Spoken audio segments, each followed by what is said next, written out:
నమస్కారం, ఇది సంగతికి స్వాగతం. ఆహారం విలువ ఆకలి ఉన్న వారికే తెలుసు అనేది ఒకప్పటి మాట. ఆకలి విలువ ఆహార పదార్థాలు అమ్ముకునే వారికే ఎక్కువ తెలుసు అనేది ఇప్పటి మాట. ఎందుకంటే ఏ ఉత్పత్తికైనా డిమాండ్ ఉంటే చాలు కల్తీగా మారిపోతోంది. ఫలితం ఆరోగ్యాన్ని పంచాల్సిన ఆహారం అనారోగ్య హేతువుగా మారుతోంది. ఏది కల్తీయో ఏది అసలో తెలియని గత్యంతర పరిస్థితుల్లో అనారోగ్యాన్ని తెచ్చుకోవాల్సి వస్తోంది. ఈ పరిస్థితిని నిరోధించాల్సిన చట్టాలు కాగితాలకే పరిమితమై ఆహార పదార్థాల నాణ్యతకు తిలోదకాలిస్తున్నాయి. కళ్ల ముందే ఇదంతా జరుగుతున్నా పట్టించుకోని అధికారుల ఉదాసీనతతో ఇదంతా ఓ సర్వసాధారణంగా మారిపోయింది. ఆహార ప్రమాణాలు పరిరక్షించేందుకు 10 ఏళ్ల క్రితం తీసుకువచ్చిన ఆహార భద్రత ప్రమాణాల చట్టం నాణ్యమైన ఆహారాన్ని ప్రజలకు అందించలేకపోతోంది. ఈ పరిస్థితుల్లో ఆహార భద్రత ప్రమాణాల చట్టాన్ని ప్రభావవంతంగా అమలు చేసేందుకు కేంద్ర ప్రభుత్వం 10 సూత్రాల ప్రణాళికను అమల్లోకి తీసుకురావాలని నిర్ణయించింది. అయితే తాజా కార్యాచరణను ఏ మేరకు ప్రభావవంతంగా అమలు చేస్తారనేదే ఇప్పుడున్న ప్రశ్న.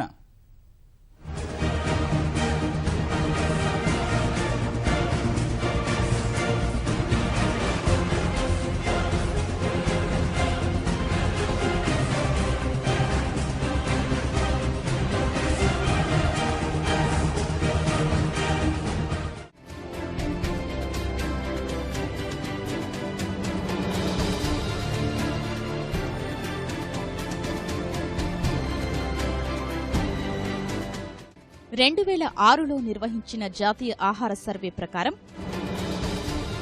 వయసుకు తగ్గట్టుగా బరువులేని 42% బాలురు, పౌష్టికాహార లోపంతోనే 50% శిశు మరణాలు, రక్తహీనతతో బాధపడుతున్న 19% పిల్లలు, మన దేశంలోనే అత్యధికంగా 5 ఏళ్లలోపు చిన్నారుల మరణాలు. గాడి తప్పిన ఆరోగ్య వ్యవస్థను సరిదిద్దేందుకు సరిగ్గా 10 ఏళ్ల క్రితం ఆహార భద్రతా ప్రమాణాల చట్టం అమలుకు ప్రత్యేక ప్రణాళిక రూపొందించింది. అభివృద్ధి రంగంలో అంచెలంచెలుగా ఎదుగుతున్న భారత్ ఈ దశాబ్ద కాలంలో ఆహార లభ్యత, పౌష్టికాహారం విషయంలో మాత్రం సమాజం గర్వించే ప్రగతి సాధించలేదు.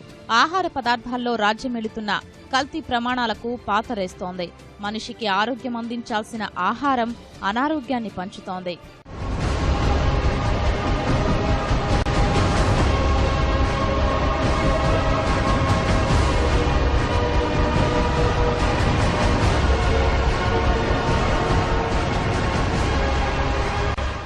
సురక్షితమైన ఆహారం ప్రజలకు అందాలనే సదాశయంతో 2006లో అప్పటి ప్రభుత్వం ఆహార భద్రత ప్రమాణాల చట్టం తీసుకొచ్చింది.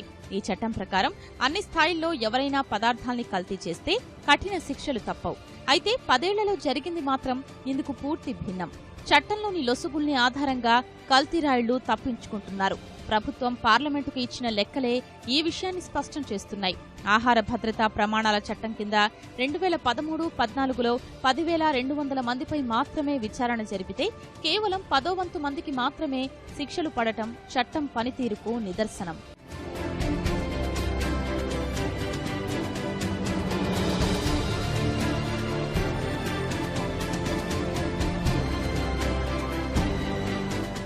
నాణ్యమైన ఆహారాన్ని అందించడంలో కీలక పాత్ర పోషించాల్సిన ఆహార భద్రతా ప్రమాణాల సంస్థ నామమాత్రంగా మారిందన్న విమర్శల నేపథ్యంలో ప్రత్యేక కార్యాచరణ సిద్ధం చేసింది. చట్టం అమల్లోకొచ్చి 10 ఏళ్లైన సందర్భంగా 10 సూత్రాల ప్రణాళిక విడుదల చేసింది. ఇల్లు, పాఠశాలలు, కార్యాలయాలు, హోటళ్లు, మత సంబంధమైన ప్రాంతాలు ఇలా అన్ని చోట్ల ప్రమాణాలతో కూడిన భోజనం అందించే చర్యలకు శ్రీకారం చుట్టింది. తొలుత ఎంపిక చేసిన రాష్ట్రాల్లో ప్రయోగాత్మకంగా అమలు చేసి ఫలితాల ఆధారంగా వచ్చే ఏడాది జాతీయ స్థాయిలో అమలు చేయాలని ఆరోగ్య శాఖ నిర్ణయించింది.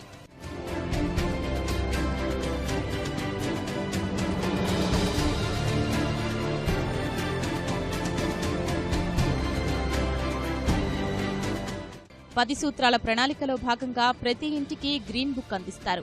ఇంటి వద్ద సురక్షిత పౌష్టికాహార తయారీకి సంబంధించి ప్రత్యేక వెబ్సైట్ను అందుబాటులోకి తెస్తారు. పాఠశాలల్లో కొవ్వు, పంచదార, ఉప్పు ఎక్కువగా ఉండే పదార్థాలు, జంక్ ఫుడ్ కు సంబంధించి ప్రతికూల జాబితా తయారు చేసి విక్రయించకుండా నియంత్రిస్తారు. బడి చుట్టుపక్కల క్యాంటీన్లలోనే కాక పిల్లలు తెచ్చుకునే లంచ్ బాక్సుల్లోనూ పౌష్టికాహారం ఉండేలా చర్యలు తీసుకుంటారు. మధ్యాహ్న భోజనం పథకంలో చేసే ఆహార వ్యాపారాలకు భారత ఆహార భద్రత ప్రమాణాల ప్రాధికార సంస్థ నుంచి అనుమతి తప్పనిసరిగా తీసుకోవాల్సి ఉంటుంది. కార్యాలయాల్లో క్యాంటీన్లు, కాఫీ షాపులు తప్పనిసరిగా ఆహార నియంత్రణ వ్యవస్థల వద్ద నమోదు చేసుకోవాలి. వీటిలోని గదులు, నీరు, ఇతర సామాగ్రిని ప్రతి నెలా పరీక్షించే వ్యవస్థ ఏర్పాటు చేసుకోవాలి.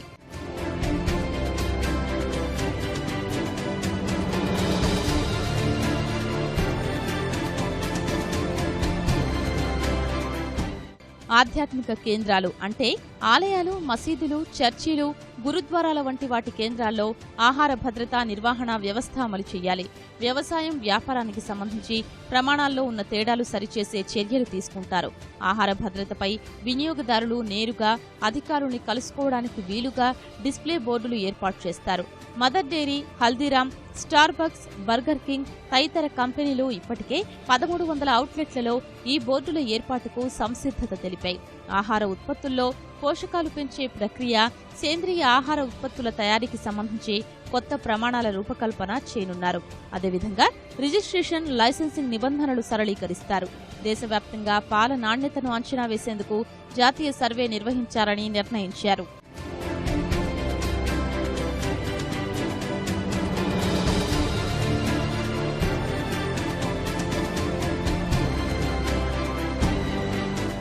పదేళ్ల తర్వాత ఆహార ప్రమాణాల కోసం ప్రత్యేక కార్యాచరణ రూపొందించాల్సిన అవసరం ఎందుకొచ్చింది? దశాబ్దాల కాలంలో ఆహార ప్రమాణాలు ఏ మేరకు మెరుగయ్యాయి అంటే ఆవేదన కలిగించే సమాధానమే వస్తుంది. ప్రమాణాలతో ఆహారం అందడం పక్కనుంచితే అనారోగ్యాలు పంచే తిండి తినే పరిస్థితి వచ్చింది. చట్టంలోని నిబంధనలు ఎక్కడా అమలైన దాఖలాల్లేవు. తినే ఆహారంలో ఏముందో తెలుసుకునే హక్కు ప్రతి వినియోగదారుడికి ఉంది. ప్రతి ఆహార ఉత్పత్తి వివరాలు ప్యాకెట్లపై ఇవ్వాలన్న నియమాన్ని కంపెనీలు సరిగా పాటించడం లేదు. ఆహారపు సంచులపై పోషకాలు, వివిధ పదార్థాల సమాచారం ముద్రించడం లేదు. ఫలితంగా ఎలాంటి పదార్థాలతో కూడిన ఆహారం ఉందో తెలుసుకోకుండానే తినేస్తున్నాం. పౌష్టికాహారాలు సరిగా అందకపోవటం వలన, సరైన కూరగాయలు ఇవన్నీ తినకపోవటం వలన కూడా చాలామందికి వయసు పెరిగిన తర్వాత, ప్రెగ్నెన్సీస్ వచ్చిన తర్వాత, ప్రెగ్నెన్సీలో పిల్లలు చిన్నగా పుట్టడం, IUGR, ఉమ్మనీరు తక్కువగా ఉండటం, పుట్టిన పిల్లలు బరువు తక్కువగా ఉండటం, ఇటువంటి సమస్యలు ఏర్పడుతున్నాయి. FSSAI స్టాండర్డ్స్కి సరిపోను లేని ప్యాకెట్ ఫుడ్స్ కొనకుండా ఉండటం వల్ల మనకి ఆహారపు సమస్యలు కానీ, పోషక విలువల సమస్య కానీ, ఇతరితర వ్యాధులు రావటం కానీ ఇటువంటివి మనం నివారించవచ్చు. కొన్ని కంపెనీలు ప్యాకెట్లపై MSG అంటే మోనో సోడియం గ్లూటమేట్ లేదు అని ప్రకటిస్తున్నారు. వీటిని పరీక్షిస్తే మాత్రం విరుద్ధమైన ఫలితాలొస్తున్నాయి. ఇటీవల ఓ అంతర్జాతీయ కంపెనీ ఉత్పత్తుల్లోనూ MSG మోతాదుకు మించి ఉన్నట్లు బయటపడింది. కొన్ని సంస్థలైతే MSG అని చెప్పకుండా హైడ్రోలైజ్డ్ వెజిటబుల్ ప్రోటీన్ అని, ఈస్ట్ ఎక్సాక్టర్ అని, మొక్కల ప్రోటీన్ అని రకరకాల పేర్లు ముద్రించి వినియోగదారుల్ని తప్పుదోవ పట్టించే ప్రయత్నం చేస్తున్నాయి.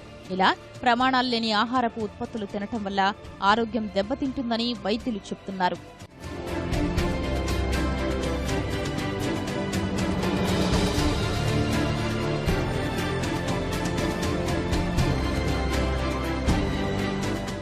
జంక్ ఫుడ్స్ లో వాడే వివిధ పదార్థాల మోతాదులపైన నిఘా ఉండాలి.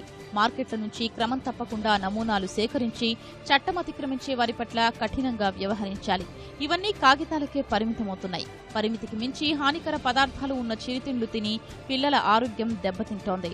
ఇలా యథేచ్ఛగా ఆహార పదార్థాల నాణ్యతకు తిలోదకాలు ఇస్తున్నా తయారు చేసేవారు చేస్తున్నారు, అమ్మేవారు అమ్ముతున్నారు, తినేవారు తింటున్నారు. మధ్యలో మనకేంటి అన్నట్లు ప్రభుత్వ అధికారులు వ్యవహరిస్తున్నారు. ఆహార పదార్థాల తయారీ, నిల్వ, పంపిణీ, అమ్మకాలు క్రమబద్ధీకరణ కోసం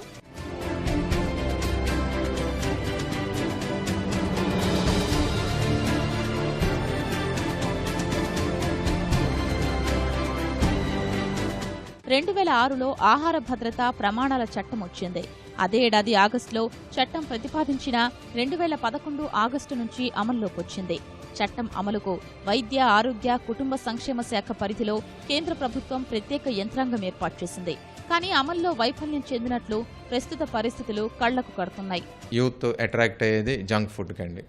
ఈ ఆహారం అది టేస్ట్కి బాగుంటుంది, ఎందుకంటే ఎక్కువ ఫ్యాట్ ఉంటుంది, అందులో ట్రాన్స్ ఫ్యాట్ అని చెప్పి ఆరోగ్యానికి హానికరం జరిగే పదార్థాలు ఉంటాయి. వీటి వల్ల టేస్ట్కి అట్రాక్ట్ అవుతారు. ఒక రకంగా కల్చరల్ బిహేవియర్లో మార్పు వచ్చి ఫలానా ఫాస్ట్ ఫుడ్లో తింటే బాగుంటుంది గ్రూప్గా తినడం, దాని నుంచి వచ్చే నష్టాలు వాళ్ళకి అంత అవగాహన ఉండదు. ఇక్కడ ముఖ్యంగా కొలెస్ట్రాల్, బ్యాడ్ కొలెస్ట్రాల్ అనేది బాగా ఎక్కువ అవటం ఆ టైప్ ఆఫ్ ఫుడ్స్ వల్ల. దాంతోపాటు వాళ్ళకి ఆల్రెడీ జెనెటిక్ ప్రీడిస్పోజిషన్ అంటాం, అంటే వాళ్ళకి వంశపారంపరంగా ఈ హార్ట్ అటాక్ కానీ పక్షవాతం కానీ వచ్చే అవకాశం ఎక్కువ ఉన్న వాళ్ళకి ఈ టైప్ లైఫ్ స్టైల్, ఈ ఫుడ్ ఆహారంలో ఫాస్ట్ ఫుడ్ ఎక్కువ తీసుకోవడం వల్ల ఇలాగ ఎర్లీగా హార్ట్ అటాక్స్ అయ్యి వచ్చే అవకాశం కూడా పెరుగుతూ ఉంటాయి. ఆహార భద్రతా ప్రమాణాల చట్టం ప్రకారం ఆహార పదార్థాల తయారీ, అమ్మకందారులు ప్రతి ఒక్కరూ ప్రజారోగ్య శాఖ వద్ద రిజిస్ట్రేషన్ చేయించుకుని అనుమతులు పొందాలి. చట్టంలోని సెక్షన్ 31(1) ప్రకారం వ్యక్తి కూడా లైసెన్స్ లేకుండా ఆహారానికి సంబంధించిన వ్యాపారం ప్రారంభించకూడదు. చట్టంలోని సెక్షన్ 31(2) ప్రకారం స్వయంగా ఆహార వస్తువులు ఉత్పత్తి చేసి అమ్ముకునే చిల్లర వ్యాపారి వీధుల వెంట తిరిగి విక్రయించే వ్యక్తి వివరాలు నమోదు చేయించుకోవాలి, లైసెన్సులు తీసుకోవాలి. ఆహార ప్రమాణాల విషయంలో ఆహార భద్రతాధికారి నిఘా ఉంచి ప్రమాదకర అంశాలు గుర్తించి సరిదిద్దాలి, తనిఖీలు చేసి నమూనాలు సేకరించాలి. వీటిలో ఏ ఒక్కటీ అమలు కావట్లేదు. ఇష్టారీతిన ఉల్లంఘనలకు పాల్పడుతున్నా పట్టించుకునేవారే కరువయ్యారు. మన దేశంలో మీరు చూసినట్లయితే నిజంగా దీనికి తగిన అధికారులు సరిగా పనిచేస్తున్నారా అనే ఒక అనుమానం వస్తూ ఉంటుంది. ఎందుకంటే మనం చూస్తున్నాం ఆహారం రోడ్ల మీద విచ్చలవిడిగా డ్రైనేజీల పక్కన మరి ఆహార పదార్థాలు విక్రయిస్తూ ఉన్నారు. మరి మన కళ్ళ ముందే మరి అందరం కూడా చూస్తూ ఉన్నాం, ఇలా విక్రయించడం వల్ల అనారోగ్యానికి పాలవుతారని చెప్పేసి. కానీ ఏ ఒక్కరు దాని మీద మరి తనిఖీ చేస్తున్నారు? ఏ ఒక్క రూల్స్ దానికి అనుగుణంగా మరి వాడిని నియంత్రించడానికి ఉన్నాయి? ఆహార పదార్థాలే కాదు, పసిపిల్లల నుంచి వృద్ధుల వరకు సంపూర్ణ పౌష్టికాహారంగా భావించే పాలు సైతం సురక్షితమని చెప్పలేని పరిస్థితి. భారత ఆహార భద్రత ప్రమాణాల అథారిటీ 2011లో జరిపిన సర్వేలో దాదాపు 70% పాల నమూనాల్లో కల్తీ జరిగిందని తేలింది. 7 రాష్ట్రాల్లో 100%, మరో 9 రాష్ట్రాల్లో 80% పైగా నమూనాల్లో కల్తీ బయటపడింది. ఈ సర్వేకు అనుబంధంగా 2016లో నిర్వహించిన మరో సర్వే పరిశీలిస్తే పరిస్థితిలో పెద్దగా మార్పు కనిపించలేదు. కల్తీకి వాడే కొన్ని పదార్థాలు అనారోగ్యాన్ని తెచ్చిపెడుతున్నాయి. పాలల్లో అత్యధికంగా 46.8% నమూనాలు నీటితో కల్తీ అవుతున్నాయి. పాల పోషక విలువలు తగ్గిపోతున్నాయి. పాలు ఒక్కటే కాదు, రోడ్డు పక్కన కనిపించే నూడిల్స్, సమోసాలు, కూల్ డ్రింక్లు, ఆఖరికి కోడిగుడ్లు, కార్బైడ్ ప్రయోగిస్తున్న మామిడి, ఇతర పళ్ళు, తేనె, ఐస్ క్రీం, కాఫీ, టీ ఒక్కటేంటి అన్నీ కల్తీకి గురవుతున్నవే. ఆర్గానిక్ పదార్థాలంటే అమ్ముతున్న దాని మీద ఏ రకమైన చెక్కింగ్ ఉంది? మనం పొద్దున్న లేసి వాడే మరి తేనె దగ్గర నుంచి, పాలు దగ్గర నుంచి ప్రతి ఒక్కటి, అలాగే మంచినీళ్ళు, తాగే మంచినీళ్ళు, బాటిల్డ్ వాటర్ అని చెప్పేసి దరిదాపు ఒక బాటిల్ 20 రూపాయలకు అమ్ముతున్నారే, ఎక్కడ కూడా దాని మీద చెకింగ్ జరగట్లేదు. అసలు ఎక్కడి నుంచి ఆ నీళ్లు తీసుకొస్తున్నారు, దానికి ఏ రకమైన మరి వాటరు శుద్ధి చేసిన వాటర్ ఇస్తున్నారా లేదా అనేది కూడా తనిఖీ జరగట్లేదు. అన్నింటికీ మించి తప్పుదారి పట్టించే మోసపూరితమైన ప్రకటనలు ఇచ్చినా కూడా శిక్షార్హమైన నేరమని ఆహార భద్రతా ప్రమాణాల చట్టం సెక్షన్ 24(1) స్పష్టం చేస్తోంది. బ్రాండ్ అంబాసిడర్లుగా పిల్లల ఆరోగ్యాన్ని దెబ్బతీసే ఉత్పత్తులు ప్రోత్సహించడం సైతం నేరంగా గుర్తించే చట్టాన్ని పగడ్బందీగా అమలు చేయాల్సిందే. సమాజంలో నుండి అత్యంత గౌరవాన్ని పొందుతున్న ప్రముఖులు, వారు నటులైనా క్రీడాకారులైనా ఈ రకమైన ప్రకటనలు ఇవ్వకుండా చూడాలి. ఆహార భద్రతా ప్రమాణాల అమలుకు అవసరమైన అత్యున్నత స్థాయి నాణ్యత గల ప్రయోగశాలలు నిర్మించాలని కేంద్రం నిర్ణయించింది. అంతర్జాతీయ ఆహార భద్రతా ప్రమాణాలు అనుసరించడం వల్ల వ్యవసాయ ఉత్పత్తుల ఎగుమతులు పెరుగుతాయని భావిస్తోంది. ఈ సంస్కరణల వల్ల రైతులకు మంచి లాభాలొస్తాయని అంచనా వేస్తోంది. కార్యాచరణ కాగితాలపై పటిష్టంగానే కనిపిస్తున్నా అమలు చేస్తేనే ప్రయోజనాలు దక్కుతాయి. ఇది సంపూర్ణంగా క్షేత్రస్థాయికి చేరాలంటే అనేక సవాళ్లున్నాయి. వీటన్నిటినీ అధిగమించినప్పుడే ప్రజలకు ప్రమాణాలతో కూడిన ఆహారం అందుతుంది. చట్టం తెచ్చిన లక్ష్యం నెరవేరుతుంది.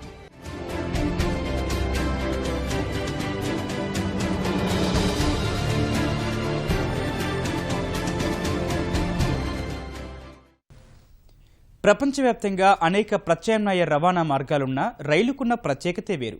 కొన్ని దేశాల్లో రైలు ప్రయాణం ఎంతో సౌకర్యంగా ఉండి సంప్రదాయ రవాణా వ్యవస్థల కన్నా వేగంగా గమ్యాన్ని చేరేందుకు సహకరిస్తాయి. మన దేశంలో వేగంతో నడిచే రైళ్లంటే ఇప్పటి వరకు రాజధాని, శతాబ్ది ఎక్స్ప్రెస్లే. రోజుకు దాదాపు 2.5 కోట్ల మంది ప్రయాణికులను గమ్యాలకు చేర్చే వ్యవస్థలో ఇప్పటి వరకు బుల్లెట్ ట్రైన్ లేకపోవటం ఆశ్చర్యం కలిగించేది. ఇప్పుడు మన రైళ్లను పరుగులు పెట్టించే చర్యలు ప్రారంభమయ్యాయి. 4 నెలల క్రితం ప్రయోగాత్మక పరీక్షల్లో గతిమాన్ ఎక్స్ప్రెస్ సామర్థ్యాన్ని నిరూపించుకుంది. తాజాగా టాల్గో రైలు అనుకున్న దూరాన్ని నిర్దేశించిన సమయంలో పూర్తి చేసి సరికొత్త ఆశలు రేకెత్తించింది. ప్రయోగాత్మక పరీక్షల్లో ఖచ్చితమైన వేగాన్ని అందుకున్న రైళ్లు సాధారణ పరిస్థితుల్లోనూ అదే వేగాన్ని అందుకుంటే దేశంలో హైస్పీడ్ రైళ్ల శకం ఆరంభమైనట్టే. మరోవైపు రైళ్ల వేగాన్ని పెంచే కసరత్తులు చూస్తుంటే అనుకున్న లక్ష్యం కంటే ముందే మన దేశంలో బుల్లెట్ రైళ్లు పరుగులు తీయడం ఖాయంగా కనిపిస్తోంది.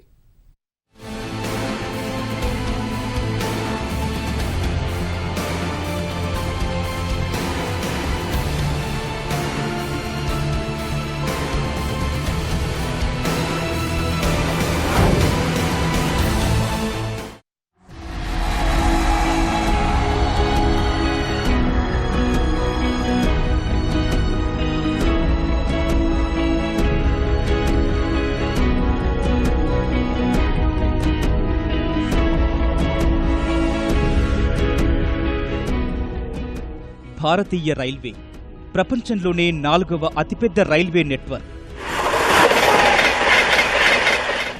అతిపెద్ద రైల్వే నెట్వర్క్తో ప్రపంచంలో మొదటి స్థానంలో ఉంది అమెరికా. కాగా 2-3 స్థానాల్లో చైనా, రష్యా ఉన్నాయి. దేశంలో రైల్వేను జాతీయీకరణ చేసినప్పటి నుంచి వాటి వేగాన్ని పెంచడమే ప్రధాన ఎజెండాగా ఉండేది. కానీ అనుకున్న సమయానికి అటూ ఇటుగా వచ్చి ప్రయాణికుల సహనాన్ని పరీక్షించి సమయాన్ని వృధా చేసేదిగా పేరు పొందింది రైల్వే శాఖ. ఏ ట్రైన్ ఎప్పుడు ఏ ప్లాట్ఫామ్పై వస్తుందో తెలియని పరిస్థితి.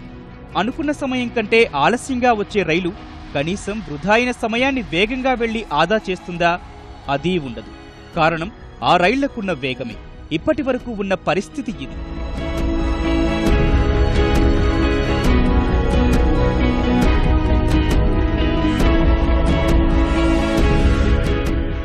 ఇప్పుడు రోజులు మారాయి. సాధారణ వేగంతో వెళ్తే లాభం లేదనుకుని రైళ్ల వేగాన్ని పెంచడంపై ప్రత్యేక దృష్టి సారించింది ప్రభుత్వం. రాజధాని, శతాబ్ది ఎక్స్ప్రెస్లకు పరిమితమైన వేగాన్ని ఇతర రైళ్లకు అందించాలని నిర్ణయించింది. నిజానికి రైళ్ల వేగాన్ని పెంచాలని 2007లోనే భావించారు. అయితే నిర్మాణ వ్యయం, మార్గాలను నిర్ణయించటం, సరైన పరిశోధన, అభివృద్ధి లేకపోవటం వంటి కారణాలు రైళ్ల వేగాన్ని పెంచలేకపోయాయి. అయినప్పటికీ దశలవారీ ప్రయత్నాల్లో భాగంగా గతిమాన్ ఎక్స్ప్రెస్, టాల్గో రైళ్లకు శ్రీకారం చుట్టింది. 4 నెలల క్రితమే ఢిల్లీ, ఆగ్రా మధ్య గతిమాన్ ఎక్స్ప్రెస్ గంటకు 160 కిలోమీటర్ల వేగంతో ప్రయాణించి రికార్డు సృష్టించింది. 188 కిలోమీటర్ల దూరాన్ని 100 నిమిషాల్లో పూర్తి చేసింది. ప్రస్తుతం దేశంలో అత్యధిక వేగంతో ప్రయాణించే రైలు ఇదే.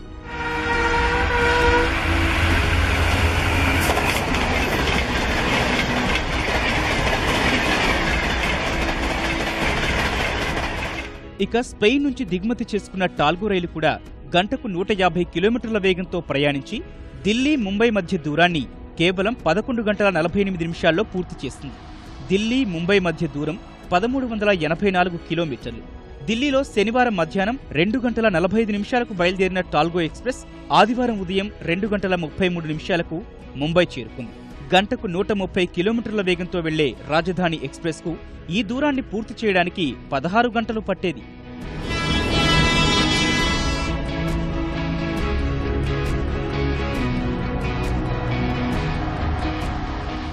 టాల్గో రైలుకున్న ఇంజిన్ ఇక్కడిదే అయినా బోగీలు మాత్రం స్పెయిన్ నుంచి తెప్పించినవి.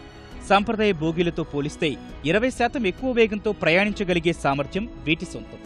ఎత్తులు, మలుపుల్లో కూడా అదే వేగంతో వెళ్లడం ఈ బోగీల ప్రత్యేకత. అంతకుముందు టాల్గో రైళ్లతో 5 సార్లు ప్రయోగాత్మక పరీక్షలు జరిపారు. ఈ సమయంలో రైలు వేగం గంటకు 140 కిలోమీటర్లుగా ఉంది. దాదాపు 9 బోగీలను స్పెయిన్కు టాల్గో సంస్థ నుంచి తెప్పించారు. ఈ బోగీలను గంటకు 200 కిలోమీటర్ల వేగంతో వెళ్లినా తట్టుకునే విధంగా రూపొందించారు. మరో 3 ఏళ్లలో ఈ బోగీలను పూర్తి స్థాయిలో వినియోగించే అవకాశం ఉంది.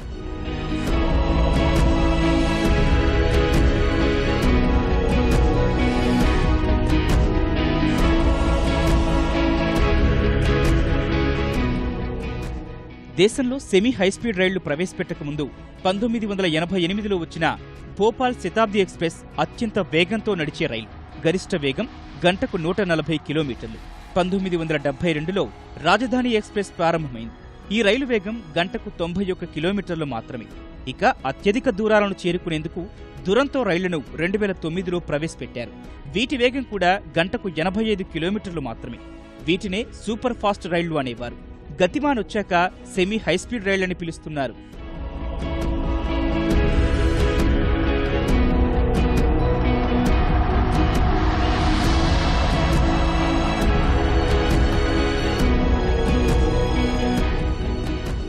దేశంలో సెమీ హైస్పీడ్ రైళ్లు పట్టాలపై ఎక్కగానే అందరి దృష్టి బుల్లెట్ రైళ్లపై పడింది. ప్రస్తుతం మన వద్ద ఉన్న రైళ్ల వేగం బుల్లెట్ ట్రైన్ వేగంలో సగం కూడా లేదు. నిజానికి బుల్లెట్ రైళ్లు ప్రవేశపెట్టాలని మనకు ఎంతో ఆసక్తి ఉన్నప్పటికీ వాటికయ్యే ఖర్చు వేల కోట్లలో ఉంటోంది. అలాగే నిర్వహణ వ్యయం కూడా చాలా ఎక్కువే. అందులో దేశంలో అధిక శాతం ప్రయాణికులు నాన్ ఏసీ సాధారణ తరగతుల్లోనే ప్రయాణిస్తుంటారు. హైస్పీడ్ రైలు టికెట్ ధరలు కూడా చాలా ఎక్కువగా ఉంటాయి. ఫస్ట్ క్లాస్ ఏసీ ధర కన్నా 1.5 రెట్లు ఎక్కువగా ఉంటుందని అంచనా. ఈ రేటులో ఎంతమంది ప్రయాణించేందుకు ముందుకొస్తారన్న అనుమానాలు వ్యక్తమవుతున్నాయి. వీటితో పాటు మరికొన్ని ఇతర కారణాల వల్ల బుల్లెట్ రైలు ప్రాజెక్టుపై మేనమేషాలు లెక్కపెడుతూ వచ్చారు.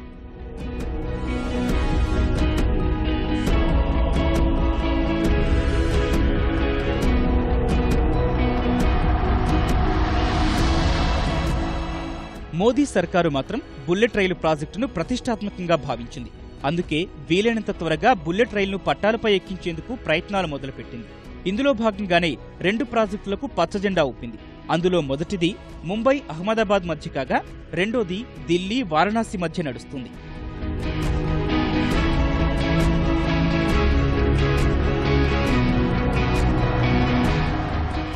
అన్నీ అనుకున్నట్టు జరిగితే జపాన్ సహకారంతో మొదటి ప్రాజెక్టు 2023 కల్లా పూర్తవుతుందని భావిస్తున్నారు. అంటే మరో 7 ఏళ్లలో ముంబై అహ్మదాబాద్ మధ్య బుల్లెట్ రైలు పరుగులు పెడుతుందన్నమాట.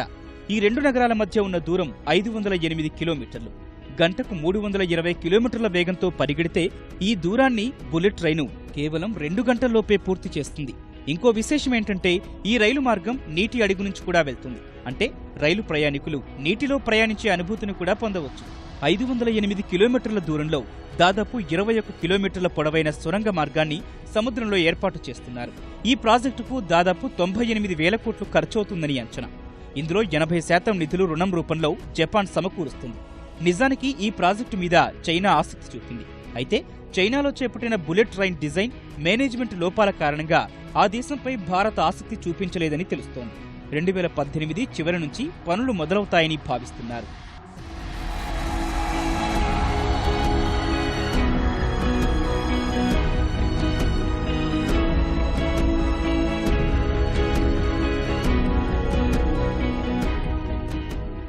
ఇక రెండో బుల్లెట్ ట్రైన్ ప్రాజెక్టును ఢిల్లీ వారణాసి మధ్య ఏర్పాటు చేసేందుకు నిర్ణయించారు. ఈ 2 ప్రాంతాల మధ్య దూరం 782 కిలోమీటర్లు. ఈ దూరాన్ని 2 గంటల 40 నిమిషాల్లో పూర్తి చేయవచ్చని భావిస్తున్నారు. ఈ ప్రాజెక్టు ఢిల్లీ కోల్కతా నడవాలో ఓ భాగంగా ఉంది.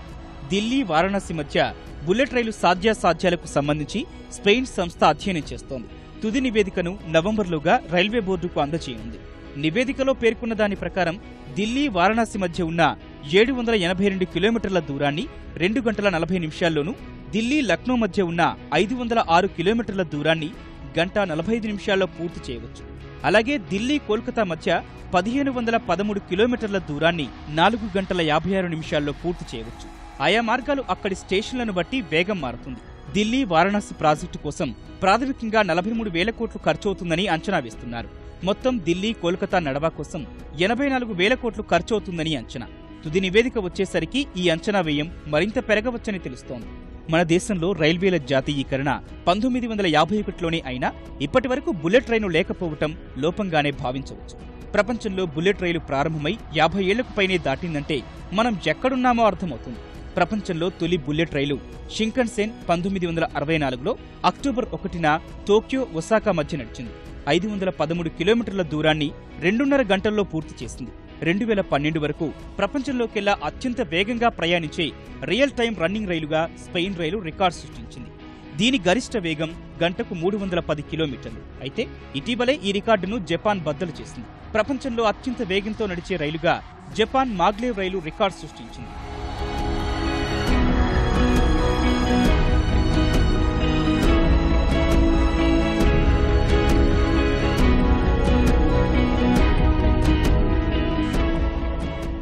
Japan, China, France, Germany, Spain, Taiwan, Belgium వంటి దేశాలు బుల్లెట్ రైలు ప్రవేశపెట్టి అందనంత వేగంతో దూసుకుపోతున్నాయి.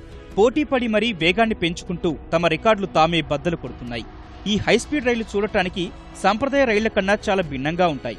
అత్యంత వేగంతో వెళ్లేటప్పుడు పట్టాలపై సరైన బ్యాలెన్స్ ఉండేలా వీటి ఏరోడైనమిక్స్ ను డిజైన్ చేస్తారు. హైస్పీడ్ రైళ్ల కోసం ప్రత్యేకంగా ట్రాక్లు నిర్మిస్తారు. ఈ ట్రాక్లపై ఇవి సదరు ట్రైను గరిష్ట వేగం ఎంత ఉంటే అంత వేగంతో పరుగులు తీస్తాయి. వేగవంతమైన ప్రయాణం వరకు బాగానే ఉంది. వీటి నిర్వహణ ఆదాయం పరంగానే ఇబ్బందులు తలెత్తుతున్నట్టు తెలుస్తోంది. అత్యధిక వేగంతో పరిగెత్తే రైళ్ల కోసం నిర్మించే మార్గాలు కూడా వాటికి అనుగుణంగా నిర్మించాలి. అందుకు వ్యయం ఎంతో అవుతుంది. చైనాలో సైతం ఈ రైళ్ల ఆదాయానికి నిర్వహణ వ్యయానికి పొంతన కుదరకపోవడంతో నష్టాలు భరిస్తున్నట్టు తెలుస్తోంది. ప్రజల సౌకర్యం కోసం తప్ప ఆదాయ మార్గంగా హైస్పీడ్ రైళ్లను పరిగణించే అవకాశాలు తక్కువగానే కనిపిస్తున్నాయి.